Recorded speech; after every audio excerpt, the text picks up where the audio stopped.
Hello, I told you I'd come back with more Dream Daddy. However, I don't know when I could stream this again. So like, this might be the last time for like a while. But who knows? This is still loud in my ears. Every single time.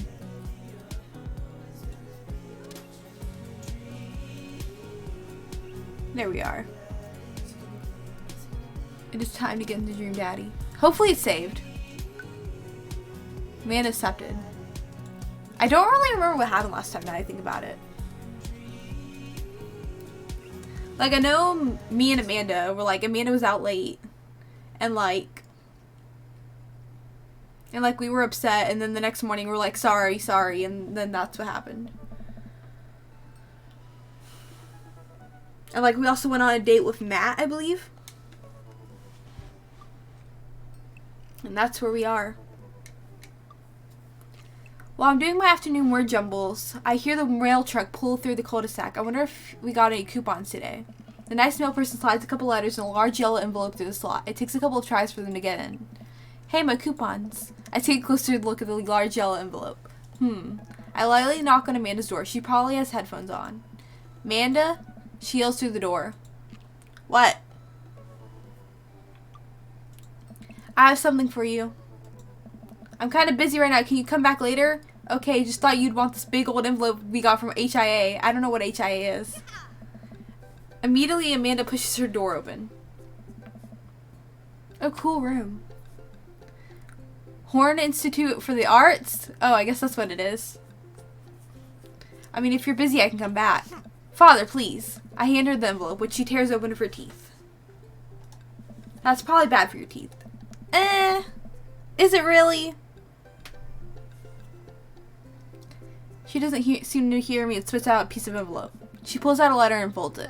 And the suspense is killing me. This is her dream school. Amanda's face is unreadable. I can't believe this. Oh, honey, it's okay if you did. I got it. Hey! Oh, I got in. Amanda tosses the letter aside and gives me a big hug. Congrats, sweetie. That's amazing. I'm so proud of you.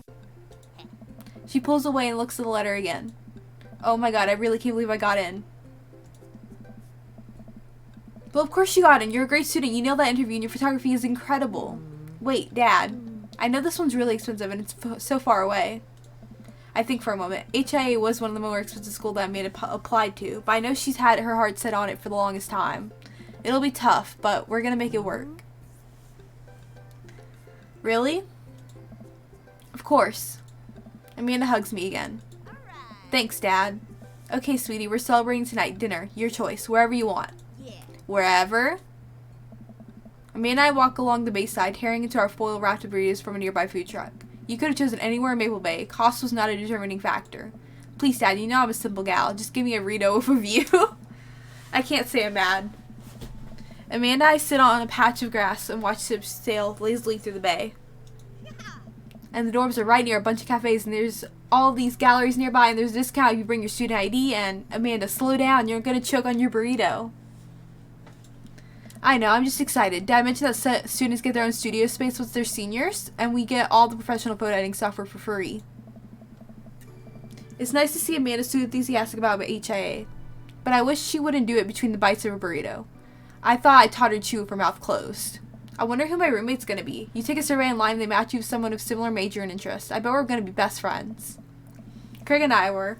A good roommate can be a lifelong friend. But don't even get me started on bad roommates. Oh no. I'm just kidding. We didn't have a bad roommate. Our only other roommate was a puppy that Craig brought home one night. We spent a semester fabricating a story about our new foreign exchange student who had a really bad cough that sounded exactly like a dog bark. Carl ruled. Oh, they let you have animals in the dorms if you get a note saying you need one. I bet I could forge one. I think I could get a rabbit. Or maybe a snake, or maybe both. Would the snake eat a rabbit, though? Probably. Oh boy, I think I'll leave all that up to you.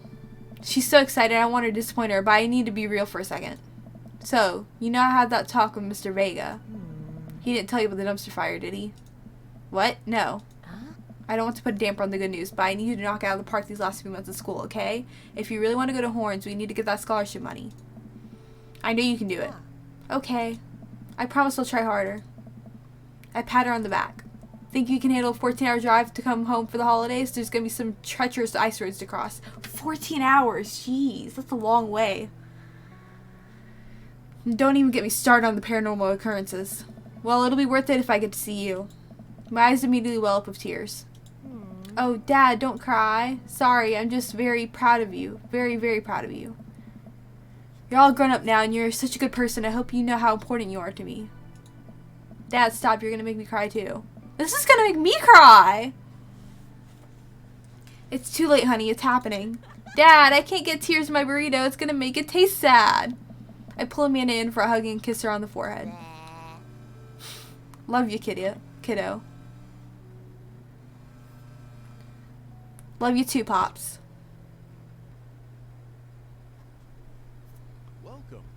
You've got dads. Hey, it's Craig. Hey, buddy, so I have a favor to ask. Okay. Robert invited me over for dinner. And I know it's kind of I don't know how to pronounce that. To invite another bro, but I've known the guy for years and I still can't get a good read on him. I know it's going to be super awkward if I go myself. Will you please come with me? What's with the emojis?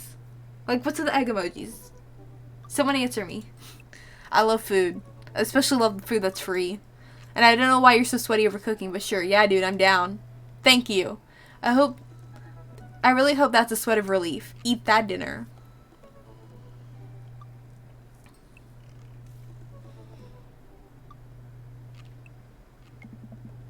That doesn't sound too bad. I could definitely go for free food, but why is Craig being so apprehensive? Does he know something about Robert that I don't? I hurry up and reply before my dad brain can work itself into a paranoia spiral. Yeah, dude, I'm down. Thank you. Craig and I decided to meet up before heading over to Robert's place. Craig's waiting on my porch, bottle of white wine in hand. Hey. Finn, boy, am I glad to see you. Likewise, man. Classy of you to bring wine. Oh, it's not wine. It's sparkling apple cider. Robert literally has a wine cellar, so I think he's good. Wow. Or at least I think he has a wine cellar. I'm genuinely unsure if he was telling the truth or not. I can never tell of him. Thank God it's not just me. I never know. He's so deadpan about everything. I usually just laugh it off, but man, that guy's an enigma. We start walking over to Robert's house. Does Robert even know how to cook? I have sincere doubts about whether he even knows how to shave properly or iron his shirts. I feel like you learn to cook after you learn those two first. Nice. One time I saw him grab a hot dog from a trash can. I mean, it was at the very top of the trash can, but like sitting above it. But still, if he were on trial, I think the jury would find that as in the trash. In his defense, I've definitely considered grabbing food from the top of the trash before. Well, yeah, I think we've all considered it, but the difference is that Robert actually did it. True, maybe he's the lying one. Maybe we're holding ourselves back. Oh. We arrive at Robert's house and ring the doorbell, but the doorbell won't chime. Must be broken. Craig knocks on the door a few times. Since when does Robert have a dog? I don't know, that's weird. I can hear Robert just inside. 1 second. This is uncharted territory, Finn. What if he's the one making the barking noises and there's no dog? Don't say that, we're not even inside yet. Finally, the door opened. Robert looks a little surprised to see me. Finn, didn't know you'd be tagging along. Did Craig not tell Robert I was coming? Come on, Craig. I can leave if there's not. No, it's fine. Come on in. I enter Robert's living room, which is surprisingly really nice. Super messy, but still nice. Make yourselves at home. You can still hear barking from the other room. I didn't know you have a dog, Robert. Oh yeah, that's Betsy. Have to put her up when guests are over. She'll calm down in a bit. What kind of dog is she? Pitbull. Aww. Or a scooter. I would have said that with any breed, let's be honest. I love all dogs. Dog fighting ring a few years back. She hates strangers. If I let her out now, I'd probably have to take you both to the ER. Craig and I make eye contact. He raises an eyebrow at me. Oh, okay. Anyways, dinner should be ready in a minute. Hope you guys like Osso Buco?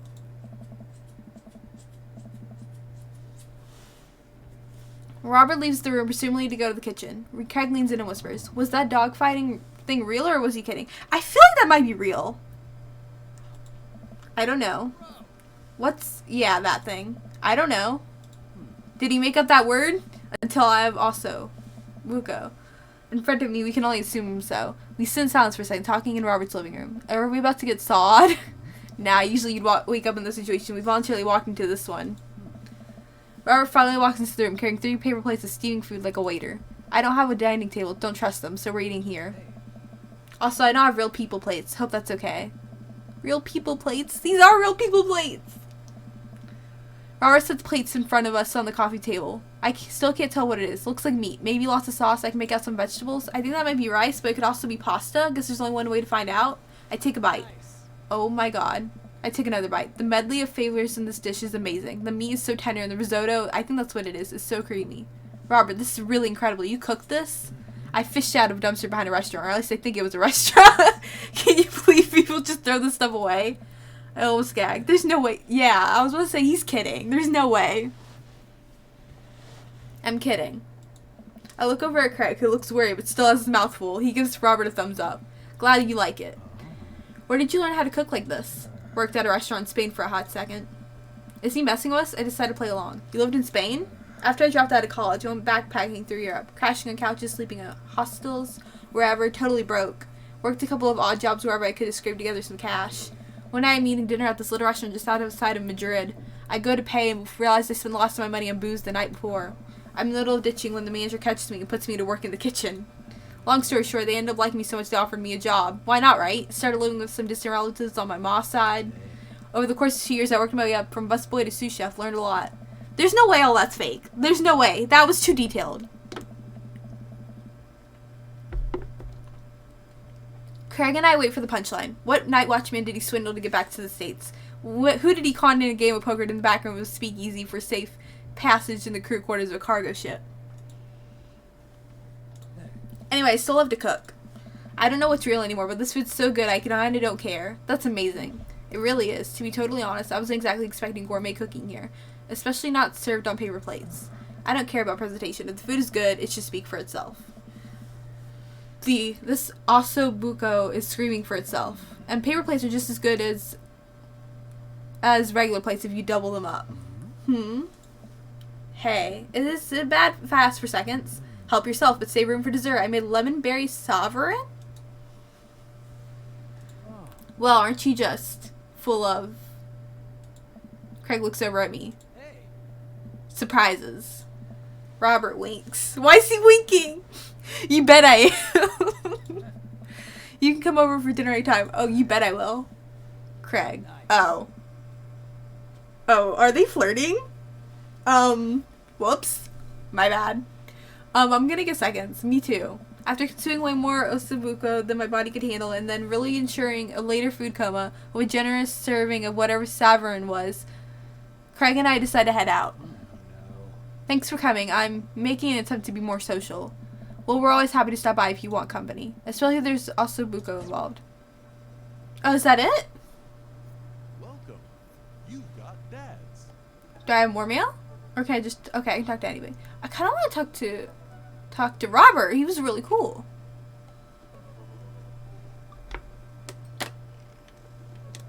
But I think I'll be sticking with Matt. I think. But I'm not sure. At the same time. I don't know who to choose. It's so complicated. Matt. We'll message you.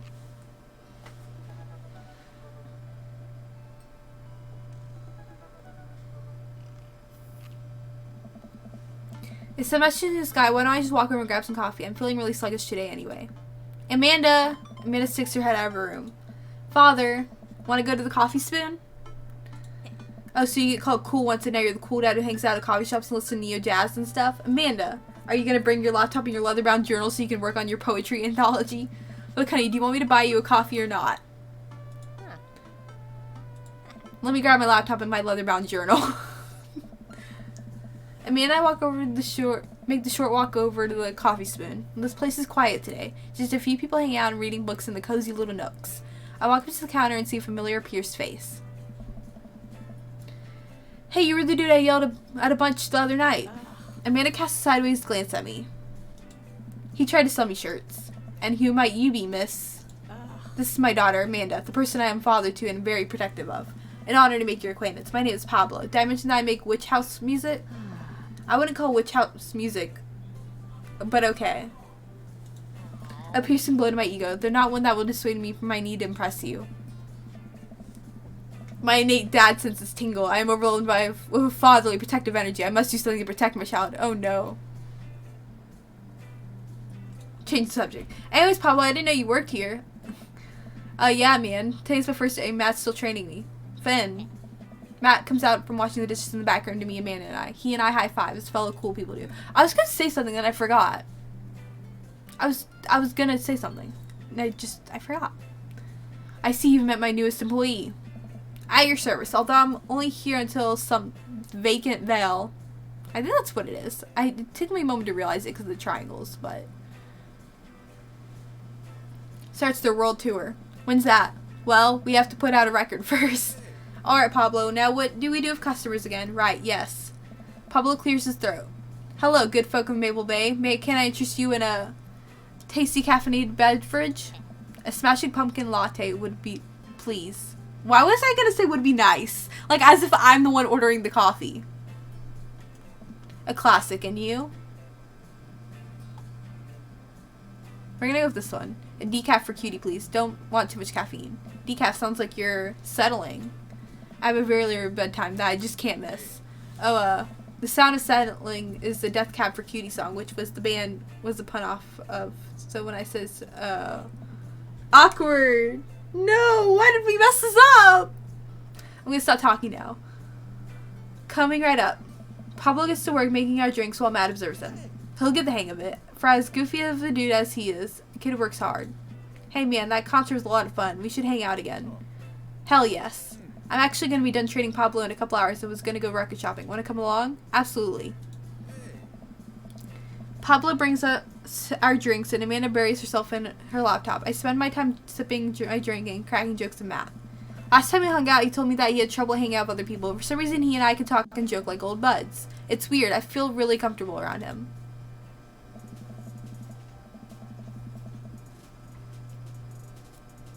Once Matt feels comfortable leaving Pablo on his own, I say goodbye to Amanda and we start walking to the record store. Have you ever been here before? No, I mean, we have a record player sitting in the living room, but all I have are 2 copies of Frampton Comes Alive. Oh, this should be fun then. We're gonna find you some good stuff. The walls of the store are packed with posters, artwork, stickers, and records. A few people mill around, flipping through milk cartons of albums. Some indie band is playing through the speakers. It's a nice vibe. So...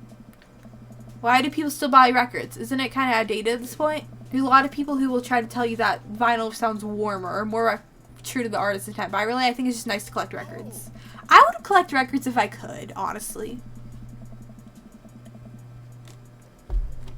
But where am I going to put them? Nowhere. It's cool that in this day and age, we have just about every song ever created available instantaneously on our phones, but there's something about holding an album and getting to see the artwork in your hands that I'll always love. That's why I try to get as many records of the records that I love in physical form as possible. Remember when we were kids and would have to wait around by the radio with a cassette tape so that we could record our favorite songs? It made each listen really special, and mixtapes were even cooler because of how much work they took. Now you just make a playlist. I think the last time someone gave me a real mixtape was in high school. I look around the multi-level record store and thoughts and genres. Future wave, jungle, and I don't know how to pronounce that. Something punk. None. Yeah, I don't know. I have no idea where to even start. Man, this is a little overwhelming. Here, let me find something you might like.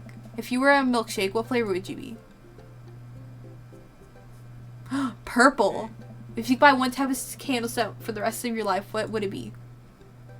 Daffodil, Mountain Spring, Camouflage, Summer Breeze, Spring Creek, Fireball, Power Violence, Cherry Blossom. Power Violence, Cherry Blossom. What's your favorite ambient sound? Rain. Always. What's your dream vacation spot? My backyard, inside an active volcano, living off the fat of the island of its starting new life in the Baltics. My backyard. What's your deepest, darkest fear? I worry that people are nice to me only because they want something from me. I fear that I don't deserve happiness and won't ever get it. What if nobody exists but me and I fabricate this saying you two with a way that tells you to enjoy your food? We're just gonna go with that one. Matt thinks for a moment. Oh, I know, just the thing. Matt runs to the other end of the store holding a record behind his back. He shows it to me. This is Evil Friends by Portugal the Man. Danger Mouse came on this album to produce, and I think it was the perfect blend of PTM does and what Danger Mouse does. Super fun, super catchy, you'll love it. Whoa, dude, thanks for the recommendation. I wonder if that's an actual... I feel like that's an actual song, isn't it? Because all these bands have been actual bands. Because I know they have been. I'm gonna have to look that up. Because I wanna know now. I wanna know if I would like this. You're gonna have a great time with it, I promise. Matt and I bring our records to the cash register. A young girl with a septum ring and a buzz cut stands behind the counter phoning your butt in. Usual stuff today, Matt? Just some light pickups. Matt placed 3 albums on the counter. Swear I'm good at this by Diet Sig, Forever by Mystery Skulls, and Greatest Hits by Remo Drive. Tight. The cashier rings Matt up and hands back his albums in a bag. She stares at me suspiciously. Who's the nerd? That nerd is my buddy Finn. Finn, the beacon of human charm, is Molly. I got kicked out of art school for destroying my paintings at the end of every critique. Lovely to meet you. Anyway, Matt, is it the open mic night still on? You know it. Are the Third Waves gonna do a special acoustic performance? I might see if I can get a few things with the girls together. What did I just say? There's an open mic night going on. Ugh. Yeah, dude, we do it every month at the Coffee Spoon. Some amazing talent always comes through. Got a flyer for it right here. You and Amanda should come by that night. Matt blushes. I mean, if you're not doing anything. Well, Vacant Veil be playing? If only. I finished paying for my record and we head out the store. Man, what a trip down memory lane. I haven't been in a record shop like that since Vans had shag carpeting. Now that you mention it, isn't it strange to think of all those weird little musical memories? How do you mean? Well, I think music is a very time and place sort of thing. A song is important to me not only if I think it sounds good, but where I was and what I was doing when I listened to it. There's music that reminds me of my exes, of struggling through school, of being so poor that I didn't know when my next meal was going to come from. All that stuff, and listening to those songs remind me of those moments of my life. Yeah, I do get that. Yeah, now I think about it, even the pop culture Amanda made me take her to is special to me. I mean, I'm not a fan of that band, but hearing their songs on the radio reminds me of how young and excited Amanda was. And then that even reminds me of a younger me, going to see my favorite bands at concert with all my friends. We would always go to my friend Cynthia Chapman's house beforehand and smoke pot in her basement like we were so slick. Her parents definitely knew what we were doing. Wait. When was the last time you smoked pot? Matt stops and thinks for a moment. It's been decades. Dude, me too. Where do you even get pot now? Is that even what the kids call it nowadays? I don't know. But I bet you could find out. Do you want to get high listen to our new records? Ugh, I want to say no to drugs, but I want to be cool. I feel peer pressured.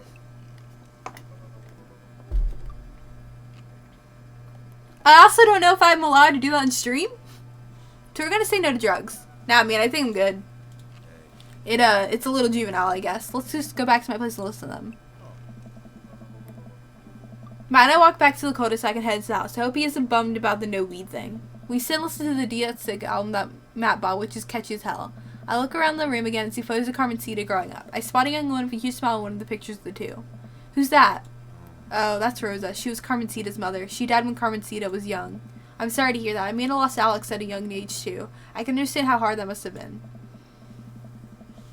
I look around again, spotting a framed gig poster hanging on the wall. On it, there's an illustration of Matt and Rosa surrounded by flowers. The cursive lettering reads, "Stillness the Dancing." Looks like they played the Soundgarden over a decade ago. Were you two in a band together?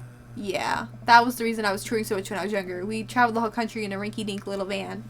It was hard to start, but once we started gaining notoriety and seeing how much your songs meant to kids, it was just incredible. Seems like a life some people only dream of. It was, and it was difficult at the same time. I couldn't have done it without someone by my side. Rosa and I knew that we couldn't do it forever. The long hours on the road, missing your family, sleeping in the van, all that stuff. So when she became pregnant with Carmencita, we put down roots in our favorite town to play in, right here. Since she was a kid, Rosa always had a dream to own a quiet little coffee shop. She died before it opened. I'm so sorry. Don't be.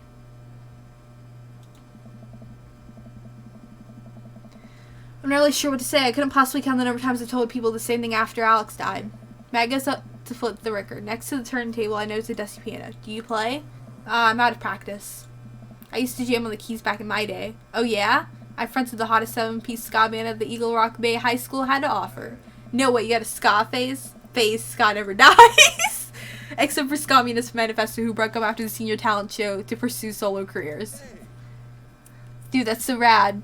Matt pulls out the piano bench. Give me some sort of tune to love. Please tell me we don't have to play. Please tell me we don't have to play. I mean, let's see if I don't even know what it said. I sit down at the piano. Not Wonderwall!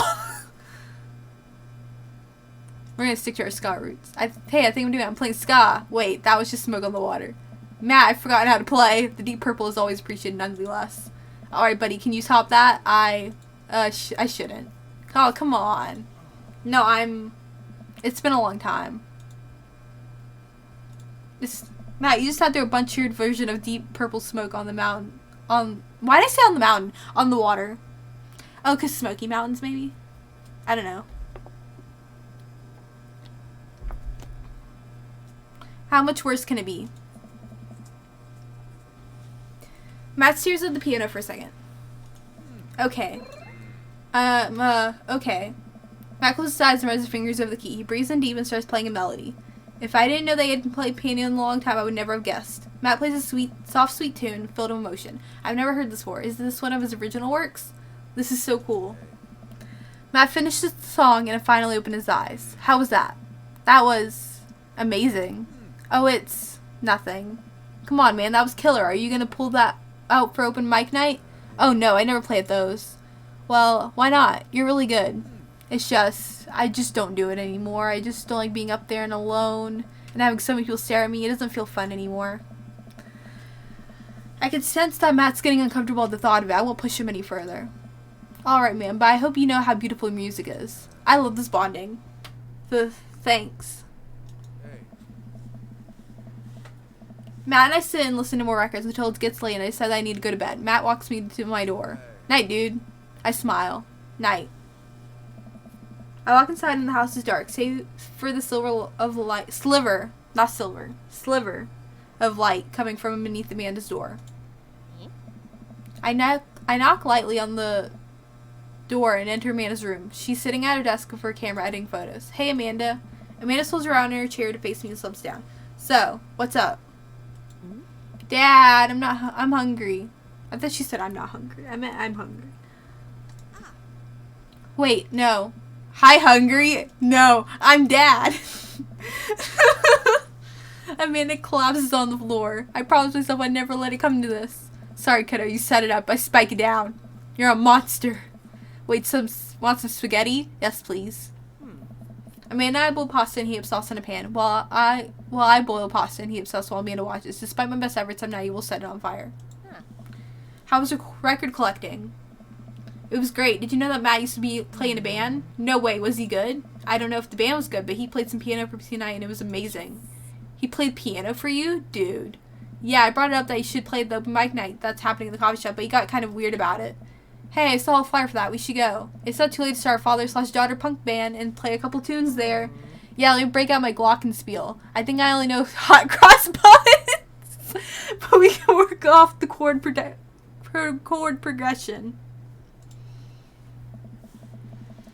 Amanda and I have a nice dinner before she goes back to her room to do photography stuff. I end up watching True Life. I'm a House Hunter.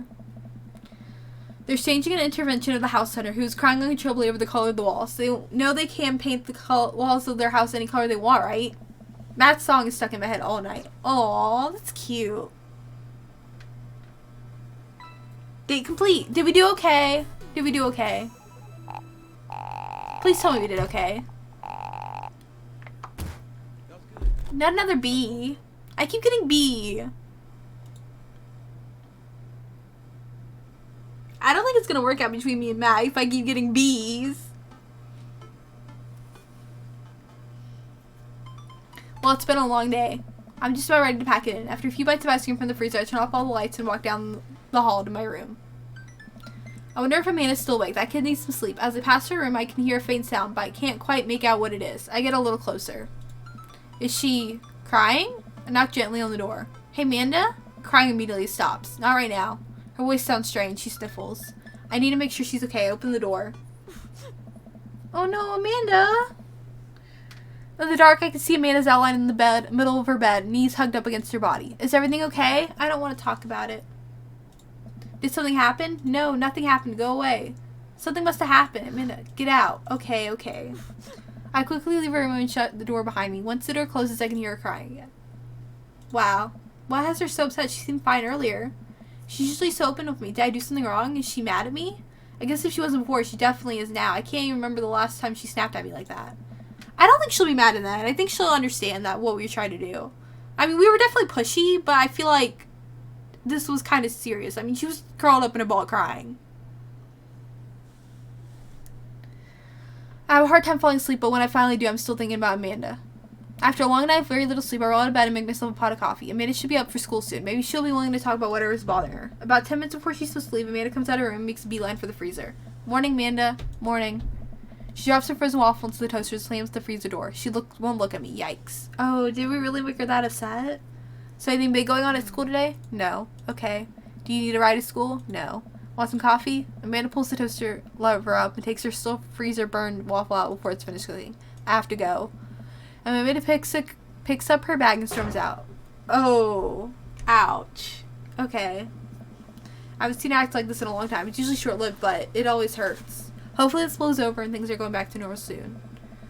I sit back at the kitchen table and look at a picture of Amanda and I hanging on a wall. In it, I'm teaching her to ride a bike. Her face is a mixture of excitement and pure unadulterated fear. I remember how determined she was. Every time she would fall off and scrape her knees, she would get up and try again. Finally, I had to stop her because she was bleeding everywhere. Then she started crying because she didn't think she needed bandages and wanted to keep trying. As I put the bike away, she just stood in the middle of the street and screamed. Then I took her for ice cream and it was like nothing even happened. After giving it a bit of thought, I decided that if I forced her to talk about it, I'm only going to make things worse. But I have an idea. I start rummaging around for ingredients. Are we going to make her ice cream? Even though I highly doubt that's what we're doing? I hear Amanda walk in the door. Instead of heading for the kitchen like she usually does, she makes a beeline for her room. She's clearly trying to avoid me. Hey, Pumpkin? What? Can you come here for a second? There's a moment of silence. Yeah. I wanted to say sorry about last night. I'm just worried about you, kiddo. I get scared when I know something's going wrong, and I get even more scared when I feel like I can't do anything about it. Dad, I suggest whatever it is, and you don't have to tell me if you don't want to, but whatever it is, just know that you have a dad in your corner who wants you to be happy. Honey, you know I'm out of words, so I was hoping I could speak a language you both understand. A cake! I pull a cake out of the refrigerator and place it on the table. Hopefully the frosting is set by now. Ta-da! Dad. It took me oh! That's so sweet! Oh my gosh, that's so sweet. It took me a really long time because I ran out of red frosting. It was somewhere around sad and had to start over, and this is beautiful. It's strawberry. Amanda gives me a big old hug. I grab some plates and forks to serve us some delicious cake. So, it's really stupid. What is this whole thing? I know I've been really weird lately, and there's just... I don't even know how to explain. I feel like I'm going to have to make you a chart. I'm listening. Do you want me to take notes? I guess I should start from the top. So, you know how Emma R is going to this fancy art school in California, right? Emma R. Uh-oh. No, that was us. The best friend. You got it. Wow, I'm proud of you. Oh, yay! Anyways, ever since she's got the acceptance letter, I feel like she's been drifting away, you know? Oh. I've just been spending a lot more time with Grace and Emma P. I just thought it was all in my head for a while, but then I found out from Rosie M that both Emmas, Grace and Noah, all went to a party at Mackenzie F's on the same night. They all told me they were busy studying for... No, that's wrong. That's messed up. That's really messed up. So another important piece of information is, God, this is embarrassing. I, have a crush on Noah, and oh, that's a thing. What? Whoa, I had no idea. I definitely didn't know that. Okay, you're a bad liar. So are you. I learned from the worst. Anyway, so the only person I told about the crush was Amara, and she promised to tell me. I didn't confront them about the party thing because I didn't want to start drama, so I just kept quiet and kept going about my business. Amanda sighs. And then one day I invited Ray to go out and get nachos at the mall, and after not texting me back for like 2 hours, even though none of them ever put their phones down for more than 60 seconds, they all say they're busy like simultaneously. So I tell them, never mind, I'll just eat nachos at home, right? But we were out of chips, and I really, really wanted nachos. Totally understandable. So I go to the mall anyway. I get to the food court, and who do I see there? But Grace, Emma, PMR, and Noah all hanging out together and eating nachos without me. That's harsh. That sucks. I am so sorry. It gets better. I'm standing by the escalators watching, and I realize that Noah has his arm around Emma R, which is kind of weird, right? But then they kiss. No. Yes, I know. So I storm over there, and I'm like, hey. And Grace drops a nacho on his shirt because of course she does. And Emma R just glares at me. Grace. Nothing comes up. I don't know who that is. Grace is the Gossipy one? I know. Grace is the one nobody really likes, so I guess that's me now. But anyways, nobody will say anything. I'm just like, you guys suck, which I realize is not the most eloquent thing to say. But I was really angry and really embarrassed. I just wanted to get out of there. So I left without nachos, might add, which only further contributed to that shitty day. And immediately drafted a super long text to the group chat asking why they've been weird. And I wrote another one at Mar, asking how long to know things been going on. And sorry, I know that's a lot. You still following? What did MR say? Oh, okay, get a load of this. MR says, you know what? Let me just read it to you. Oh no! Oh no! That's when you know things are bad. When they're gonna read it directly to you. When Amanda reads it directly, that's when you know it's bad. Amanda pulls out her phone and reads word for word an arduous long string of text messages. Can you believe that? I cannot believe that. I care so much about Amanda's social life and mental well-being, but man, do I not understand what she's talking about. It's so beyond me, but I'm trying my hardest to be supportive. They were dating in secret for like months. So I told her that she's being a really terrible friend. She's like, well, if you think I'm terrible, just stop being my friends. I was like, okay. And then she left me on red. And then, wait, left me on red? What's that? Oh, God, you don't know what left me on red means? Oh, like some message and didn't reply. I know because there are read receipts. I don't know what read receipts are, but I'm going to not pretend I understand. Gotcha. So while this is all happening, I'm talking to Emma P about how mad I am because she's at least being kind of reasonable, and I meant to her about how pissed I am at everybody and stuff. And then out of nowhere, Noah texts me, it's like, how could you say that about me? And I'm like, say what about you? And tells Emma P the screenshot that I got kicked out of. Alright, I think you lost me a screenshot. Yeah, you lost me a little bit too. But it definitely sounds bad.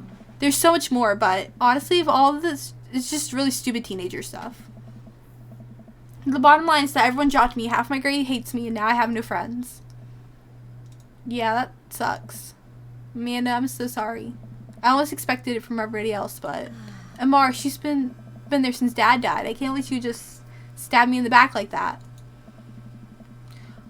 I also need to know, were they dating before? Wait, were they dating before you had a crush though? But still, like, they should have came clean about it instead of like leading you on. Like I don't know. It's yeah. Nah, this whole situation's pretty messed up. Yeah, she lied about it. That's what I'm trying to say. She did lie about it. I'm not even mad that she's dating Noah. I'm just sad that she lied to me about it for so long. Amanda stabs at the remains of her cake. Okay, take it back. I'm kind of mad that she's dating Noah. Like, what did I do wrong? Why did everyone just suddenly decide I'm not cool anymore? Why wasn't I enough? I don't understand. And as mad as I am at everybody, like, I miss them, Dad. Yeah, I know what you mean. Amanda looks so dejected I almost can't take it. What could I possibly say to help? Anyways, that's it. That's the whole sordid tale. Thanks for listening. Tune in next week for more hot gossip. Wow. I know it's pretty dumb. It's not dumb.